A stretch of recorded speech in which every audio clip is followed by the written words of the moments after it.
Erectile dysfunction అంగస్తంభన వైఫల్యం ఏదైతే ఉంటుందో దానికి కొన్ని కన్‌ఫ్యూజన్స్ ఉంటాయి. దాన్ని మనము కాజ్ ఒకవేళ తెలుసుకున్నామనుకోండి, ఇది ఎందుకవుతుంది అంటే కరెక్ట్ మీరు దాన్ని ఫిక్స్ చేయొచ్చు. ఆ ప్రాబ్లమ్ మళ్ళీ అంటే మళ్ళీ రానట్టు మనం చూసుకోవచ్చు. కానీ ఒకవేళ మంచిగా డయాగ్నోస్ చేయలేరనుకోండి, తెలియలేదనుకోండి, ఎప్పుడైనా సరే ఆ వయగ్రాలు, సువగ్రాలు వాడుతున్నారనుకోండి, మరి ఆ ప్రాబ్లమ్ వెళ్ళదు. ఆ ప్రాబ్లమ్ అలాగే వేధిస్తూ ఉంటుంది. పోయి అలసిపోయిన గుర్రాన్ని ఎలా మనము కొట్టి మనం నడిపిస్తామో, అలా ఈ బ్లూ పిల్స్, సువగ్రాలు, వయగ్రాలు వాడి అలా నడిపిస్తారు మీ అంగాన్ని. దాని తర్వాత అది ముందుకు పోయి పంక్చర్ అయిపోద్ది. అంటే ఇప్పుడు మనము వాడే మెడిసిన్స్ ఎలా పనిచేస్తాయి? ఏంటి? దాని కాజెస్ ఎలా చూడాలో దాని గురించి మాట్లాడదాం. ఈ యునాని కాన్సెప్ట్ ఏమంటుందంటే నార్మల్లీ రూల్ ఔట్ చేయాలి. ఫస్ట్ ఏదైనా ప్రాబ్లమ్ ఉంటే దాన్ని డయాగ్నోస్ చేయాలి. దాని తర్వాత దాని కాజ్ చూడాలి. అసలు ఇది ఎందుకవుతుంది? దాని తర్వాత మంచి మెడిసిన్స్ ఇవ్వాలి. మెడిసిన్స్‌తో పాటు కొంచెం ఎక్సర్సైజ్ చేయాలి. ఎక్సర్సైజ్‌తో పాటు మంచి డైట్ తీసుకోవాలి. ఇది ప్రాసెస్. ఈ విధానం ఒకవేళ మీరు ఫాలో అవుతే చిన్న ప్రాబ్లమ్ లేకుండా మీరు ఈ ఎరెక్టైల్ డిస్‌ఫంక్షన్ ఏదైతే ఉంటుందో దాని నుంచి బయటికి రావచ్చు. అంగం మీది మళ్ళీ ఎలా ఉందో యథావిధిగా మళ్ళీ అలాగే అయిపోతుంది. అయితే ఫస్ట్ కనుక్కోవడం. అంటే చాలామంది ఇక్కడ ఒక చిన్న కన్‌ఫ్యూజన్ ఉంటుంది.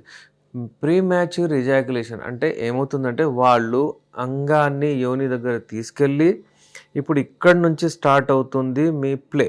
యూజువల్లీ ఏంటంటే ఫోర్ ప్లే మళ్ళీ ఆఫ్టర్ ప్లే. ఇక్కడ అంగాన్ని ప్రవేశించిన తర్వాత ఒకవేళ మీరు 1, 2, 3, 4, 5, 6 స్ట్రోక్స్ కొట్టారనుకోండి, అక్కడ ఒకవేళ మీ వీర్యం వెళ్ళిపోయిందంటే అది శీఘ్రస్ఖలనం ప్రీమ్యాచ్యూర్ ఎజాక్యులేషన్. కానీ వీర్యం వెళ్ళకుండా ఒకవేళ అంగం మెత్తగా పడిపోతే అది ఎరెక్టైల్ డిస్‌ఫంక్షన్. అది ఈడీలో వస్తుంది. అసలు ఒకటేమో అస్సలు అంగం గట్టిపడదు. ఇంకోటేంటంటే అంగం గట్టిగా పడుతుంది కానీ యోనిలో పోయిన తర్వాత 2, 3, 4 స్ట్రోక్స్ తర్వాత మెత్తగా పడిపోతుంది. వీర్యం వెళ్ళదు. ఇక్కడ నోట్ చేయండి పాయింట్. ఇక్కడ ఏంటంటే చాలామంది ఏమంటారు తొందరగా అయిపోతుంది అంటారు. అంటే వీర్యం వెళ్ళిపోతుంది అని అనుకుంటారు. వీర్యం అసలు వెళ్ళదు. అంగమే మెత్తగా పడిపోతుంది. అయితే దీనికి కరెక్ట్ ట్రీట్మెంట్ ఏంటి? ఇప్పుడు మనము ట్రీట్మెంట్ పార్ట్‌కొస్తాము. ఫస్ట్ డయాగ్నోస్ చేసుకుందాం. ఇక్కడ కన్‌ఫ్యూజన్. ఇక్కడ ఒక బ్యాచ్ ఎలా ఉంటుందంటే యూజువల్లీ క్లియర్ కట్ చెప్పేస్తారు వాళ్ళు. మాకు అసలు అంగం గట్టిగా పడట్లేదు. అది ఎరెక్టైల్ డిస్‌ఫంక్షన్. మనం డిస్కస్ చేసేది ఏమిటి పాయింట్ అంటే దీంట్లో డిఫరెన్స్ ఏంటి? శీఘ్రస్ఖలనంలో, ఎరెక్టైల్ డిస్‌ఫంక్షన్‌లో, ఈడీలో డిఫరెన్స్ ఏంటి? అంగం ఒకవేళ గట్టిగా పడిందనుకోండి, యోనిలో వెళ్ళిందనుకోండి, లేకపోతే యోనిలో పోక ముందే ఒకవేళ అంగం మెత్తగా పడిపోయిందనుకోండి, అది ఎరెక్టైల్ డిస్‌ఫంక్షన్, అది ఈడీ, అది ఏమో ప్రాబ్లమ్ అంగస్తంభన వైఫల్యం అని చెప్తారు. దీనికి ట్రీట్మెంట్ యునానీలో బెస్ట్ ట్రీట్మెంట్ ఉంటుంది. మనం ఇచ్చే హల్వా కానివ్వండి, టాబ్లెట్స్ కానివ్వండి, ఆయిల్ కానివ్వండి, ఇవి ఏం చేస్తాయంటే ఇవి మీ అంగాన్ని గట్టిగా చేస్తాయి. ఇప్పుడు అంగం ఎరెక్టైల్ డిస్‌ఫంక్షన్ ఎందుకు వస్తుంది? ఇది కాజెస్. ఇక్కడ మనము డిఫరెన్షియల్ డయాగ్నోసిస్ చేసాం. శీఘ్రస్ఖలనం వేరు, అంగస్తంభన వైఫల్యం వేరు. ఇప్పుడు మనం వచ్చేసాం అంగస్తంభన వైఫల్యం. అంగం గట్టిపడుతుంది కానీ యోనిలో పోయిన తర్వాత అంగం మెత్తగా పడిపోతుంది. ఇప్పుడు దీనికి ఏం చేస్తాం మనము? ట్రీట్మెంట్ ఏమి ఇస్తాము? ఇక్కడ కాజ్ చూస్తాం మళ్ళీ. ఏదైనా హార్మోనల్ ఇష్యూవా? ఇతనికి టెస్టోస్టెరాన్ లెవెల్స్ ఏదైనా కింద మీద అయినాయా? ఒకవేళ అవుతే దాన్ని కరెక్ట్ చేస్తాము. టెస్టోస్టెరాన్ బూస్టర్స్ మనం ఇస్తాం మన దగ్గర నుంచి. ఒకవేళ బ్లడ్ సర్క్యులేషన్ అక్కడ వెళ్ళట్లేదు అనుకోండి, అతను ఒకవేళ 45, 50 ఏజ్ ఉంది అయినదంటే మరి ఏదైనా కార్డియాక్ ఇష్యూ ఉందా? గుండె ప్రాబ్లమ్ ఉందా? లివర్ ప్రాబ్లమ్ ఉందా? ఎందుకు అసలు ఈయనకు బ్లడ్ అక్కడి వరకు వెళ్ళట్లేదు? ఏదైనా ఆర్టరీస్ ఏవైతే ఉంటాయో బ్లడ్ సప్లై చేసేది అంగానికి అక్కడేమైనా ష్రింక్ అయినాయా? అక్కడేమైనా కొలెస్ట్రాల్ వచ్చిందా? అక్కడేమైనా బ్లాకేజెస్ అవుతున్నాయా? అక్కడ బ్లడ్ ఎందుకు వెళ్ళట్లేదు? ఇవన్నీ చూస్తాం. ఇవన్నీ ఎలా తెలుస్తుంది? పేషెంట్‌కి హిస్టరీ తీసుకొని పేషెంట్‌తో మాట్లాడిన తర్వాత అవుతుంది. ఇన్వెస్టిగేషన్స్ అయితే ఉంటాయి. అక్కడ ఫినైల్ డాప్లర్స్ ఇంజెక్షన్ ఇచ్చి చూస్తారు. అక్కడ డాప్లర్ అంటే అక్కడ అల్ట్రాసౌండ్ స్కానింగ్ చేసి చూస్తారు. బ్లడ్ టెస్ట్స్ ఇన్వెస్టిగేషన్స్ కూడా ఉంటాయి. యూజువల్లీ మనము చేయించేది హార్మోన్స్ ఏవైతే ఉంటాయో అవన్నీ చేసి చూస్తాము. కానీ యూజువల్లీ మేము డయాగ్నోస్ చేసే పద్ధతి యునానీలో ఏముంటుందంటే పేషెంట్‌తో మాట్లాడిన తర్వాత, అతన్ని కంప్లెయింట్స్ విన్న తర్వాత, అవసరం ఉంటే ఏదైనా టెస్టులు చేపిస్తాం. అంతేగాని ఊరికే టెస్ట్‌లకు ఉరకం మేము. మేము అంటే టెస్టులే కావాలి మాకు, టెస్టుల తర్వాతనే మేము ట్రీట్మెంట్ ఉంటామన్నది కాదు. సో 90% పేషెంట్స్‌కి మేము వాళ్ళ కంప్లెయింట్స్ విన్న తర్వాత, వాళ్ళతో మాట్లాడిన తర్వాత వాళ్ళకు ట్రీట్మెంట్ ఇస్తాము. Without any single side effect. ఒక్క సింగిల్ సైడ్ ఎఫెక్ట్ కూడా ఉండదు. మన మెడిసిన్స్ వాడిన తర్వాత హోలిస్టిక్ అప్రోచ్ అంటే వాళ్ళకు లివర్ ప్రాబ్లమ్ దూరం అవుతది. వాళ్ళకు మైండ్‌లో టాక్సిన్స్ ఉంటే అవి దూరం అవుతాయి. వాళ్ళ గుండె మంచిగా పంప్ చేస్తుంది. హార్ట్ హెల్త్ మంచిగా అవుతుంది. కార్డియాక్ హెల్త్ మేము అంటే మంచిగా చేస్తాం. ఎందుకంటే అదే మెయిన్ బ్లడ్ ఫ్లో బాడీలో అవ్వాలంటే. బాడీలో అక్కడ అంగము ఎప్పుడైతే ఫీలింగ్స్ వస్తాయో అంగం అక్కడ రెట్టింపు 8 టైమ్స్ బ్లడ్ ఫ్లో అక్కడ అవ్వాలి. అవుతేనే అంగం గట్టిగా పడుతుంది. సో ఇలాంటిది.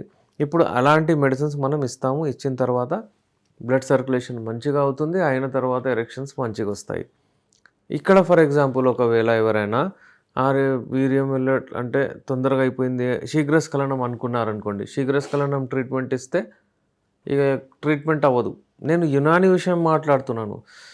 మీకు ఒకవేళ అలోపతిక్‌లో వస్తే డిపాక్సిన్ అది టాబ్లెట్స్ ఉంటాయి. అది లేకపోతే ఇది వాడతారు. యునానీలో మేము కంప్లీట్ ట్రీట్మెంట్ చేస్తున్నాం కాబట్టి డిఫరెన్షియల్ డయాగ్నోసిస్ కావాలి. మాకు తెలియాలి ఏది ట్రీట్మెంట్ మేము ఇస్తున్నాము, ఏది ప్రాబ్లము, ఇది దానికి దీనికేంటి చిన్న చిన్న డిఫరెన్సెస్ అవుతుంటాయి అది తెలియాలి.